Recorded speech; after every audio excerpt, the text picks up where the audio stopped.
అదిగో నవలోకం, అన్ని రంగాల్లోనూ అభివృద్ధి, రాకెట్ వేగంతో ముందుకు పోతున్నాం. ఇలా చెప్పుకుంటూ పోతే ప్రభుత్వాలు చెప్పే మాటలు చాలా ఉంటాయి.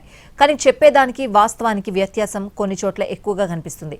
అదేంటో తెలుసుకునేందుకు విజయనగరం ఏజెన్సీకి వెళ్ళొద్దాం.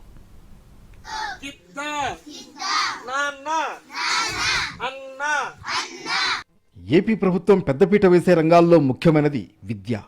సమాజం అన్ని విధాలా ముందుకు వెళ్లాలంటే విద్య ప్రధానం అనేది అంతా చెప్పే మాట.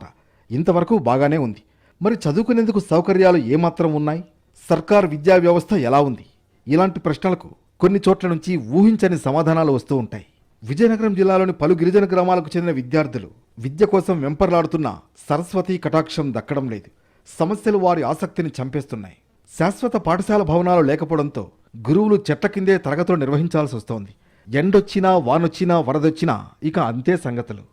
బడియుడి పిల్లలు బడిబాట పట్టాలని సర్కార్ ఊదరగొడుతూ చెప్పే మాట. కానీ అక్కడ చూస్తే కనీస వసతులు ఉండటం లేదు.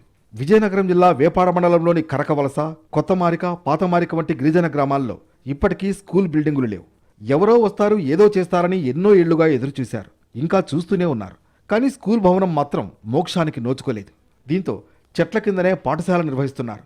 పొలాల మధ్యలో పిల్లల తరగతులు నడుస్తున్నాయి. గతంలో రేకుల షెడ్డు కింద జరిగిన హుద్హుద్ తుఫాన్ ఉధృతికి అవన్నీ తుడిచిపెట్టుకుపోయాయి. అప్పటి నుంచి పట్టించుకునే నాథుడే లేడు. స్కూల్ బిల్డింగ్ అయినందుకు చాలా పిల్లలు కష్టపడుతున్నారండి. ఎందుకంటే చెట్టు మీద పాట చెప్పడం వస్తుంది. ఎందుకంటే ఎండాకాలం అయితే చెట్టులు బాగుంటుంది సార్. ఒకటి వర్షం వస్తే చాలా బాధపడిపోతారు కదా. అది సంవత్సరం చాలా వర్షాలు కూడా ఎక్కువ పడిపోతున్నాయి. చాలా చదువుకోవడం చాలా ఇబ్బంది అవుతుంది సార్. ఎండాకాలం బాగానే ఉంటుంది. అందుకని మన స్కూల్ బిల్డింగ్ లేదు సార్. మనకి స్కూల్ బిల్డింగ్ మనకి నిర్మిస్తే మనకు బాగుంటుందని నేను అనుకుంటున్నాను.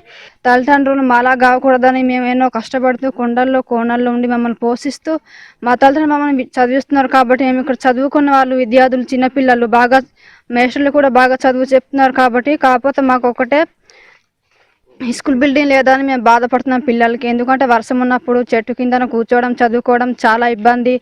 మాకు స్కూల్ బిల్డింగ్ గవర్నమెంట్ నుంచి మాకు అందించాలని మేము కోరుకుంటున్నాం. గత ప్రభుత్వం నాడు నేడు పథకంలో భాగంగా కొత్త స్కూల్ భవనం కోసం నిధులు మంజూరు చేసింది. కానీ భవనానికి స్థలం చూపించకపోవడంతో పనులు మొదలయ్యేలోపే ప్రభుత్వం మారిపోయింది. దీంతో సమస్య యథాతథంగా కాగితాలకే పరిమితమైంది.